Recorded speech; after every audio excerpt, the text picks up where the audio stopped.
Good afternoon and welcome to the Journyx Customer Training Webinar, Journyx Timesheet and ProjectXecute version 8.9 New Features. My name is Erin McCaffrey and I'll be your host for today's webinar. We know that your time is valuable and we hope that you leave today's webinar with useful timesheet knowledge.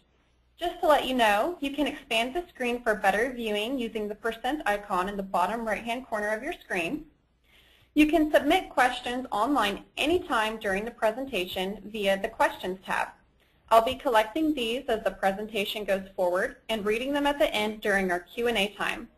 If we don't get to your question in the Q&A portion, we will take note of your question and answer it following the webinar. Everyone will receive a follow-up email containing a link to these questions and answers as well as the recording. After the webinar, you will have the opportunity to complete a survey. This survey will provide us with feedback that we can use to improve future training webinars. We want to ensure that we're providing you with the knowledge necessary to be successful with Journyx. At this time, I'm going to hand the webinar over to Meredith Zachritz, Director of Product Management. Thanks, Erin. Welcome, everybody, and thanks for joining us for our coverage of the new features in our upcoming Timesheet and ProjectXecute 8.9 releases. Oh my. Looks like I have a problem on my slide. Ignore that. Version 8.9 is in the final stages of testing and is going to be available to the public in early March of this year. 8.9 includes a variety of new features and improvements to existing features. Now, while there was no specific theme for the feature sets included, the improvements and additions are largely focused on time entry, ease of use, and greater flexibility in reporting. So all of the features that we'll cover today are included in both Timesheet and ProjectXecute, unless the feature is specifically labeled as a ProjectXecute only feature. Sorry about that slide. It looks like I saved the wrong version. So we're going to get started today by taking a look at a new method for entering time and expenses on behalf of others, and we call it our Master Timekeeper. Let's go ahead and jump to our screen. So we go to the main timekeeping screen, and Master Timekeeper, as well as similar screens for entering expenses and mileage, is accessible right here on the main timekeeping screen. So if you have a role that includes the timekeeping ability, you will also have access to Master Timekeeper when you upgrade to 8.9. Now you have the option to go straight to Master Timekeeper without selecting specific users, in which case you can just select them as you create new entries, or you can select a specific group of users. Let's say that you're entering time for a specific department. And I'm going to go ahead and select a few that have matching time periods because it makes it easier to enter time for folks who have the same time period.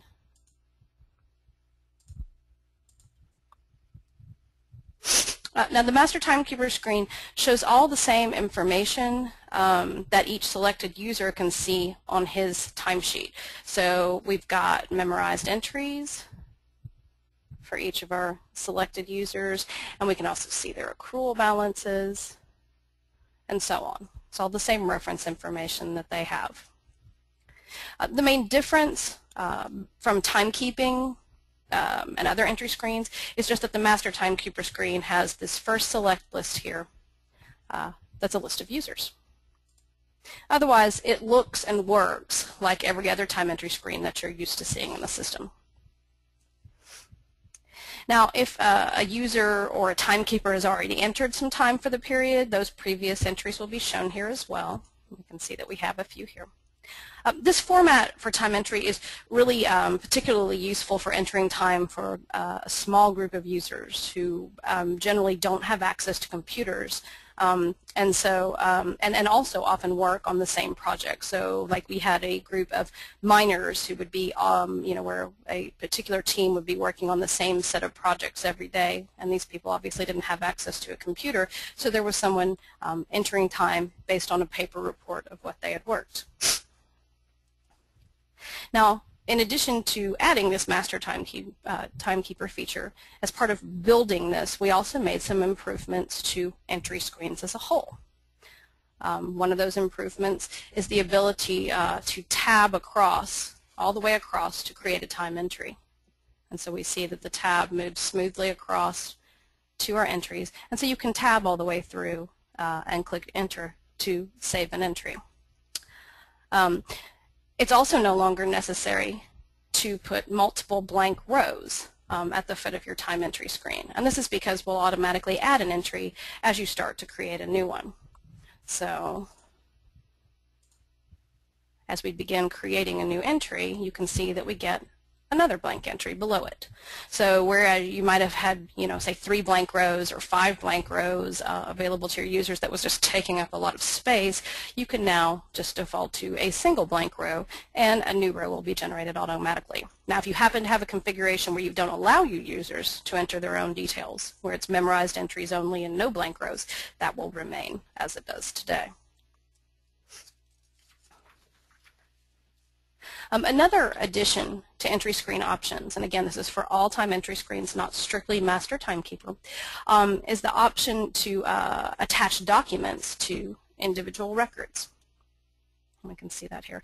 This is similar to the receipt attachment feature that's always been available for expense records, except that this attachment option is available for all of the records, all the record types, and also allows you to upload potentially any type of file. So in 8.9 you have the option to add the file attachment button to any of your defined time, expense, or mileage entry screens. So right now I'm assigned to a time entry screen that includes the option to upload attachments for time records. And so you have the ability to grant access to this feature based on each employee's assigned time entry screen, as an example. So when we click on this button to upload files, it gives you options to attach a file or multiple files to a single record for any of the entries of your period. The screen also has options to view it, view any existing uploads, and also delete the files or save them to disk. So there are a variety of new options here for this file upload. And again, this has been retooled for everything, including the expense receipt images. Now, in addition to the time entry screens that we are additions and improvements, there are a couple of time entry screen system settings that are worth mentioning. So let's go ahead and go there. So we're going to go look at where we actually configured our time entry screens. Now I mentioned giving your users access to those file upload options, and this is where you can do it right here. You also have options to set file sizes and file types. So again, you can limit to images and PDFs, or you can do all file types, etc. So you've got some options there. Now one of the other new settings here when you're configuring your time entry screens is the option to give your users the ability to navigate to either past timesheets or future timesheets. And in previous releases, those were combined into one. So if you were going to give people the option to navigate to past timesheets, you also had to give them the option to navigate to future timesheets. So now you have the ability to break those into two settings. So you can either go to past periods only or future periods only, or you can give them both as you currently do. So this is helpful for blocking people for, who might go into a future timesheet and start adding time. For ProjectXecute users, there also is a new system setting for the look-back period associated with My Assignments and the My Assignments tracking screen. So let's just look at that real quick. And this is a ProjectXecute only feature. And much like the navigation feature, the arrow navigation feature, it's something that was combined that we broke into two. So this was a single setting that was where you put in a certain number of days and it would look back for old time entries to roll up into the project totals, and determine how long we would show overdue or past assignments in the past on the time entry screen. So obviously these periods don't always work well together, so we broke these into two settings where perhaps you might want your look back for roll-up reporting to catch corrections or late time entries, up to 30 or 60 days in the past. But for your employees who are using the My Assignment screen, you don't want it to be looking at old assignments that are, a month old. You generally want to be looking a week or 2 weeks back. And so you have that option now to break those into two.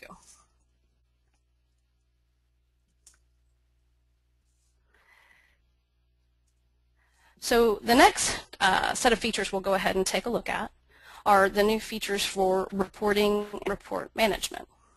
8.9 includes new tools for administrators that allow them to keep track of saved reports for all users and thereby manage the space that they take up on the timesheet server, and this is all in the user interface. So let's go back. Under Reports and Saved Reports. So if you're an administrator in Journyx, you will see these new tools on the Saved Reports screen, and they'll allow you to see all saved reports in the system and then manage them based on how often they're viewed or using automatic expiration dates.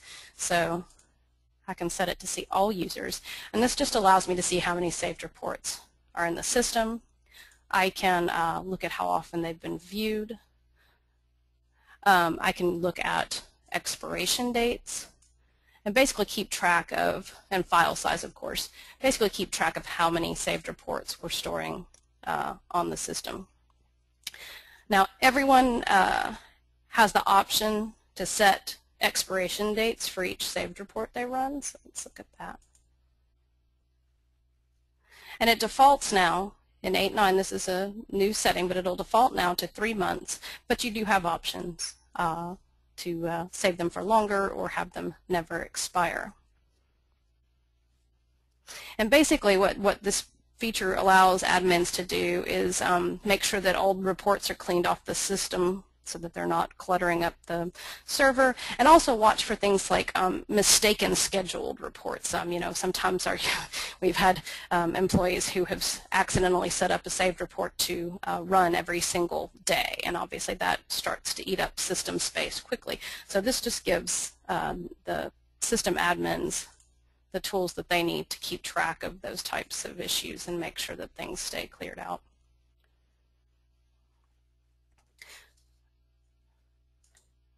Another improvement included in 8.9 is the shortcut feature for floating date reports.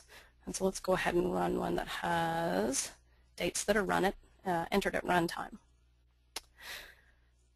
So the start date used to default to the oldest record in your system, which isn't always the handiest default setting. So now we've changed what they default to, and the start and ends default to the beginning of last month and the end of the current month. But you also now have some, in addition to just selecting dates on the calendar, you have the option to pick from some date shortcuts to run these reports, and it just makes it a little easier to get your start and end dates in quickly. So you have start of this month, quarter, year, and you still do have access to that oldest record or newest record. So all of those shortcuts are still there, but it just allows you to run these reports a little faster.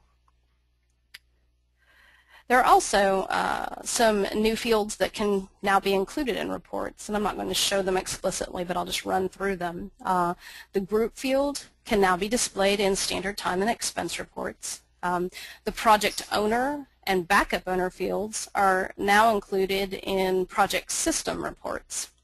And then for ProjectXecute customers, there's a new current revenue field included in scheduled project status reports.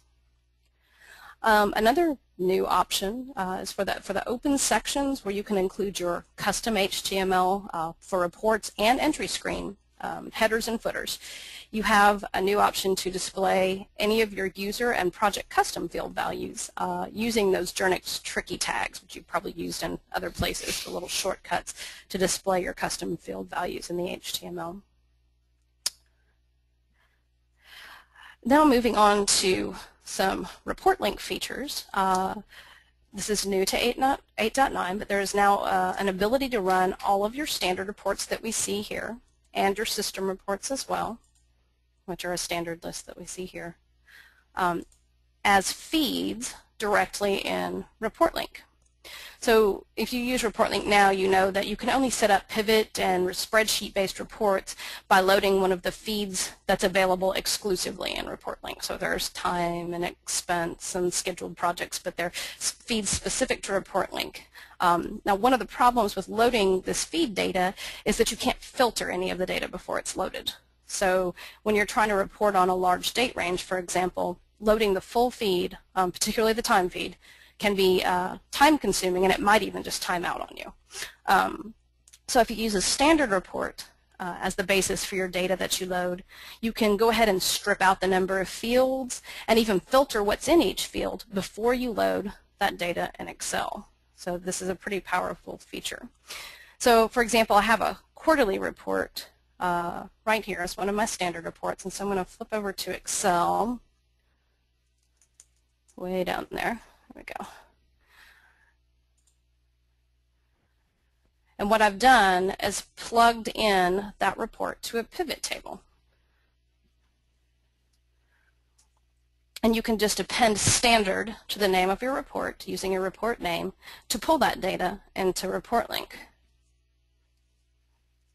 So one of the things that you can see, let's go to our tools here, is that our field list for this report is fairly short, just about 12 fields. Now, if I wanted to build this report today using Reportlink as it is in 8.7, I'd have to use the time feed. So let's look, I've got the time feed loaded over here too. The time feed has over 100 fields in it. And they're all, potentially useful for any number of things that you could do. But if I wanted to run this basic quarterly report that I have here, I'd have to load all of the values for all 100 fields. And so you can imagine how this can get time-consuming quickly. You also have the option to add filters to those fields, just like like we do in a standard report, so that not all of the fields are shown. So right now I've got it loaded to where I can see all of the projects, but let's go ahead and look and see. Let me jump out of full screen real quick.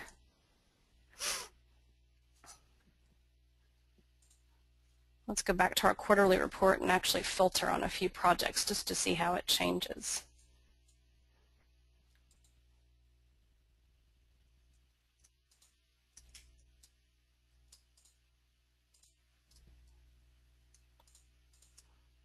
Here we go. So I'm going to save my report here, and then I'm going to go back and refresh my data. And it'll take just a minute to load since we've got all those hundreds of fields for the time data loading. But basically, I can use these reports, like I said, to control what fields I send over and also to filter that data before it ever gets here. And so if I don't need a report that includes every last thing in the system, I can do longer date ranges with smaller data sets. And there we go. So only one of these had time associated with them for that quarter, but it limited the report to the projects that I selected on that side. And again, you can simply do this by creating a pivot table with standard or system in front of the name, and then inserting the name of your particular report. So it's based on whatever you have, however you've named your reports.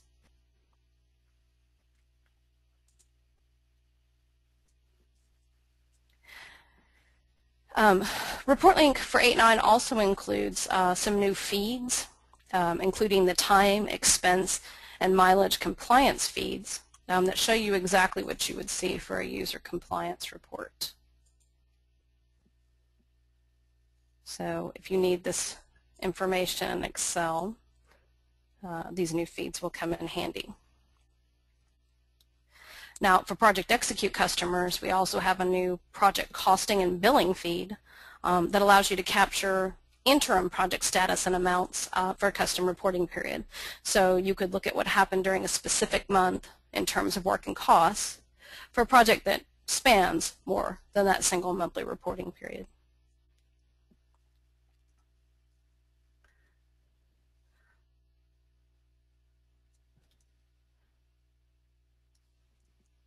So let's go back to our the last area that we're going to take a look at, and we'll run through these things very quickly because they're generally small settings, are the new imports and some administrative and project management tools.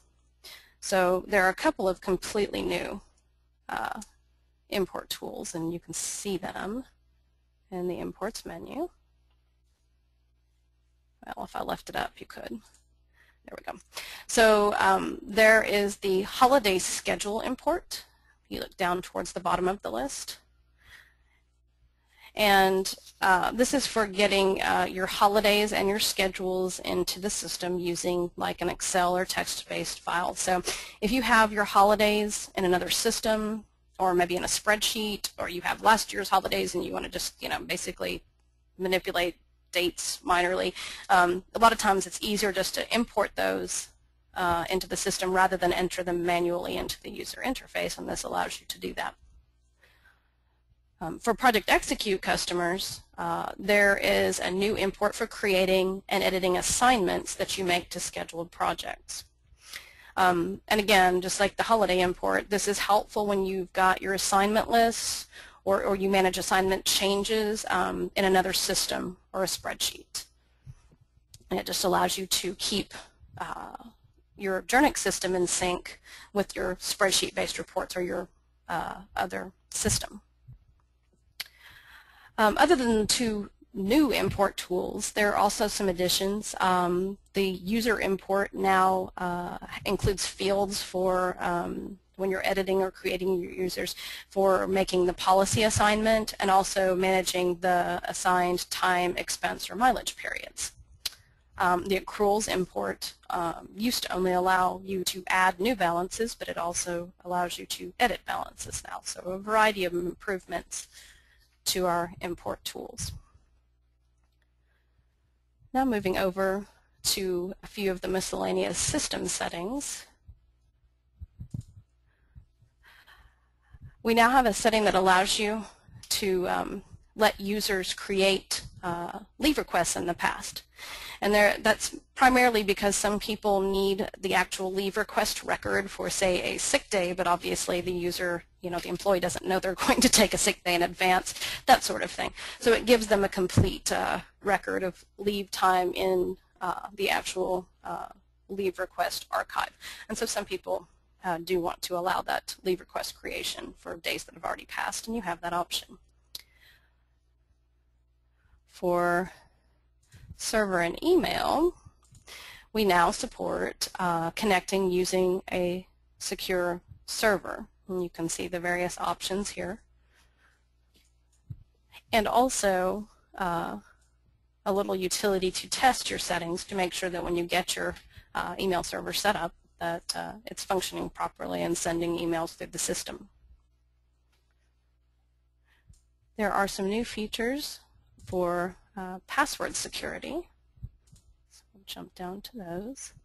In addition to requiring a mix of letters and numbers, you can also require a mix of upper and lowercase. So that's a new setting. And then we have some improvements to the actual password reset that helps your end users to get their password done properly.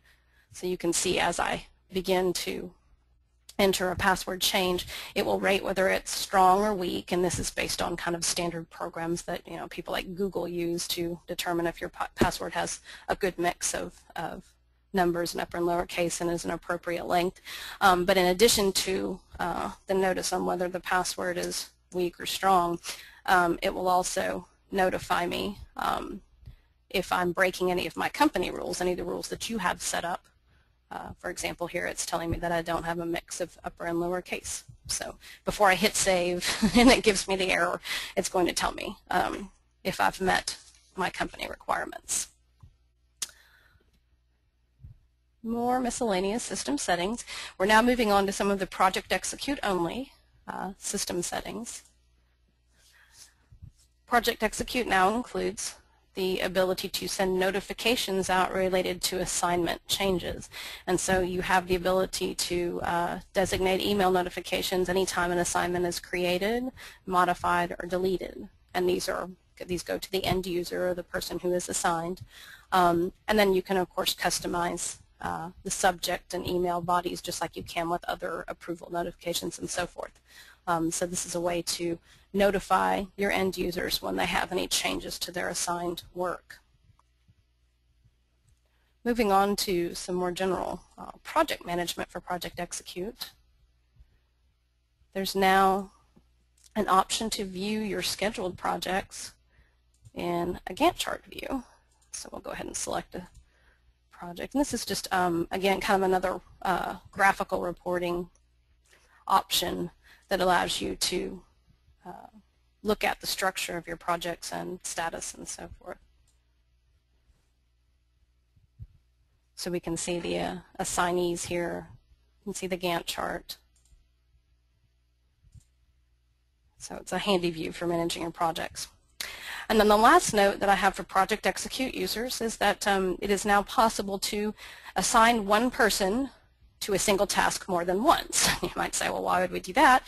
But we have had many people request it. And it's generally so that you can manage their schedule. So say that I need to work on a task this week, but I'm going to be on vacation or on site for another project for the next 2 weeks, then I'll be coming back to my original project.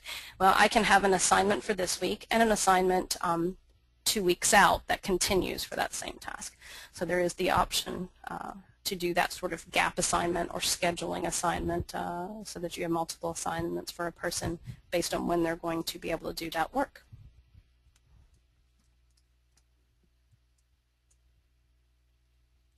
So that concludes all of our miscellaneous admin tools and settings. At this point, I'll go ahead and turn the presentation back over to Erin for some questions. Thank you, Meredith. At this point in time, we do not have any questions. If you do have any questions following the webinar, you can always contact your account manager or Journyx support if you have a valid maintenance contract. Thank you for joining us today. We hope that you gained useful knowledge from this training webinar. We will be hosting a new training webinar on the second Wednesday of each month at 2:00 p.m. Central Time. Please visit the user community for a listing of all upcoming webinars with registration links. You will find these under the training section. All webinars are recorded and will be archived in the user community forever. You will receive a link to the recording in a follow-up email. If you have any additional questions, again, just contact your account manager or Journyx support. There will be a survey available for you to fill out at the end of the webinar. Your feedback is very valuable to us. Again, thanks for joining us and have a great day.